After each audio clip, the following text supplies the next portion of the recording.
तो जरूर पुनर्विचार करता हूं। मेरे कहने पर आप क्या मानेंगे? आप तो एकनाथ शिंदे के कहने पे नहीं मान रहे, जिसके साथ 40 विधायक हैं। आपको तो शरद राव पवारी बताएंगे तो कुछ मानेंगे या नहीं मानेंगे? मेरे मानने ना मानने से क्या होता है सर, मैं तो खबर रिपोर्ट कर रहा हूं आप। लेकिन अजय आलोक कुछ कहना चाहते हैं। अजय का आलोक, आप भी कुछ कहेंगे तो मान जाएंगे, आज मानने के मूड में आनंद जी, लेकिन उद्धव इनकी मानेंगे, उद्धव जी इनकी मानेंगे नहीं मानेंगे ये नहीं पता। अमीश जी, मैं बृजमोहन जी आपको बता रहा हूं, 40 सेकंड सिर्फ। मानना नहीं मानना तो इनका काम है। वैचारिक दृष्टिकोण क्या होता है? वैचारिक दृष्टिकोण अगर हिंदुत्व का है तो आप बगल में किसके साथ बैठे हुए हैं, ये जाके अपने वोटर्स को इन्हीं को समझाना है, मुझे तो समझाना नहीं है। और बाकी वो 40 विधायक अपने भविष्य की चिंता करके, क्योंकि जिस वोटर्स को वो देख रहे हैं वो वोटर्स आज उनसे सवाल पूछ रहा है। जो शिवसेना के एनसीपी कांग्रेस के विधायक हार गए हैं वो अपने क्षेत्र में काम करवा रहे हैं, और जीता हुआ शिव सैनिक विधायक आराम से बैठा हुआ है क्योंकि वो उद्धव ठाकरे से मिल ही नहीं पा रहा है। तो ये सब राजनीतिक परिस्थिति जो विकट है वो शिवसेना के लिए उनके द्वारा खुद पैदा की गई है। तो बेहतर है समय रहते सुधर जाए, ठीक हो जाए तो बहुत अच्छा है। मैं तो चाहूंगा, ये सब कोई चाह रहे हैं कि यही हो जाए।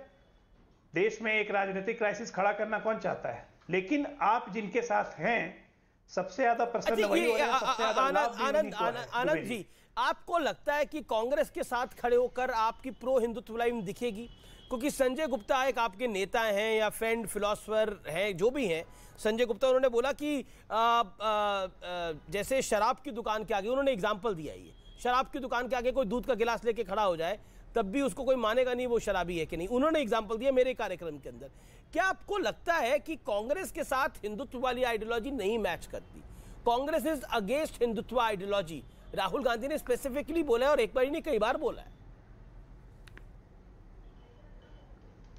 देखिए अमीश भाई, ऐसा है कि मैं कांग्रेस पार्टी का स्पोक पर्सन नहीं, मैं आपसे सवाल पूछ रहा हूं, इसके लिए उनके बारे में जो क्या आपको लगता है कांग्रेस के साथ हिंदुत्व की आइडियोलॉजी मैच करती है? एनसीपी के साथ हिंदुत्व वाली आइडियोलॉजी मैच करती है? देखिए मैं वही बता रहा हूं, तीनों पार्टियां अलग अलग हैं, तीनों के नेता अलग हैं, तीनों की विचारधारा अलग है। हम अपनी पार्टी की अगर बात करें तो हम प्योर हिंदुत्व वाली पार्टी हैं, 101% हिंदुत्व को लेकर चलने वाली पार्टी हैं। ये महाविकास आघाड़ी की सरकार बनते समय भी इन सारी बातों का ख्याल रखा गया था कि अपनी अपनी आइडियोलॉजी को लेकर आप आगे बढ़ना है, सरकार में रहकर विकास के कामों को करना है, जनता तो वही तो एकनाथ शिंदे कह रहे हैं कि काम सारे एनसीपी और कांग्रेस के हो रहे थे, हमारा तो कोई काम ही नहीं हो रहा था। हमारे सामने जो विधायक हारे, जो कैंडिडेट हारे, उनको ज्यादा फंड मिलता था, हमें फंड ही नहीं मिल रहा था। यही तो रो रहे हैं एकनाथ शिंदे। एकनाथ शिंदे के साथ 40 विधायक, हम मुख्यमंत्री आवास के बाहर खड़े रहते थे, हमें समय नहीं मिलता था। ये बात सरकार बनने के 6 महीने बाद बता देते तो जरूर उस पर हम कुछ काम कर लेते। अब 2.5 साल बाद बता रहे हैं, और वो भी गुवाहाटी जाकर। आनंद दुबे, कुछ तो गलती हुई होगी, ऐसी तो कोई बेवफा नहीं होता, कुछ तो गलती हुई होगी, आपको नहीं लगता? जब किसी की अति महत्वाकांक्षा चरम सीमा पार कर देती है तब गलती न होते हुए भी गलती 40 के 40 महत्वाकांक्षी हो गए। 40 के 40 कह रहे हैं कि शिवसेना को बचाने के लिए अति महत्वाकांक्षी। हम बाला साहब के शिव सैनिक हैं, हम एनसीपी के शिव सैनिक नहीं हो सकते। देखिए ऐसा है कि बाला साहब जी का नाम लेकर बच नहीं सकते हो, क्योंकि बाला साहब जी का अगर वो सम्मान करते तो कभी उद्धव ठाकरे जी को छोड़कर जाते नहीं। तो ये वैभव खो चुके हैं नाम लेने वाला, तो नाम न ले वो ठीक है। तो क्लेम कर रहे हैं कि असली शिवसेना हम हैं, जानकारी के लिए बता शिवसेना दूं, बाला साहब विधायक, वो तो ये क्लेम कर रहे हैं 21 विधायक, और नंबर भी उनके साथ है, लीगल बैटल में भी विधायक जी। अच्छा, मैं एक सवाल पूछना चाहता हूं, उसमें से 21 विधायक हमारे संपर्क में भी हैं। ठीक है, ओके। बृजमोहन श्रीवास्तव, क्या आपको लगता है कि इसकी सारी जिम्मेदारी और ठीकरा शरद राव पवार पे फूट रहा? बिल्कुल गलत बात है। कोई जो फोड़ने वाले लोग हैं वो, उनका कोई संबंध नहीं है इस पूरे मामले में। लेकिन मैं आपसे दूसरी बात कहना चाहता हूँ, शशांक भाई को मैं सुन रहा था, उन्होंने बताया कि 2 पिटीशन लगी है, एक में 7 एप्लीकेंट और एक पे 10 है। अगर वहां पे 39 लोग या 40 लोग जिनकी की दावा किया जा रहा है, तो वो सारे लोग एप्लीकेंट क्यों नहीं बने? ये एक मुद्दा है।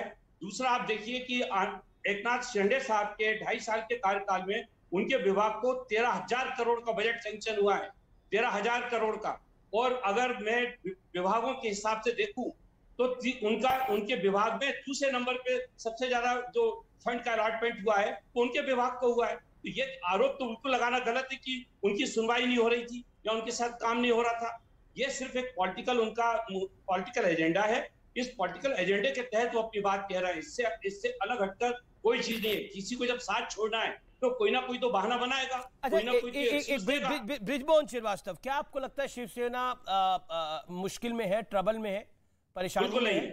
बिल्कुल नहीं है, बिल्कुल नहीं है। आप, मैं कह रहा हूं, मैं आप इसका देखिए, इसका समीक्षा नहीं किया आखिर फ्रॉड टेस्ट ठीक क्यों नहीं आ रहे हैं? ठीक है शशांक, इसके अलावा क्या तरीका है? शशांक एक सेकंड। शशांक वाजपेयी, मैं बड़ा इंपॉर्टेंट पॉइंट पूछ रहा हूं। देखिए, एकनाथ शिंदे क्लेम कर रहे हैं कि they are the real Shiv Sena now. क्या आपको लगता है कि जो नंबर गेम है उसकी तरफ, क्या वो रियल शिवसेना का जो क्लेम कर रहे हैं उसमें कुछ दम है या हवाई बातें हैं?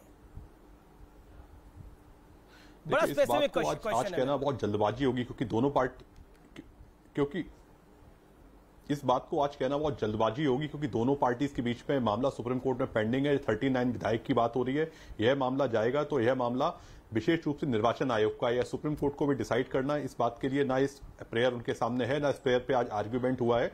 अगर ये प्रेयर आगे आती है तो सुप्रीम कोर्ट इसको डिसाइड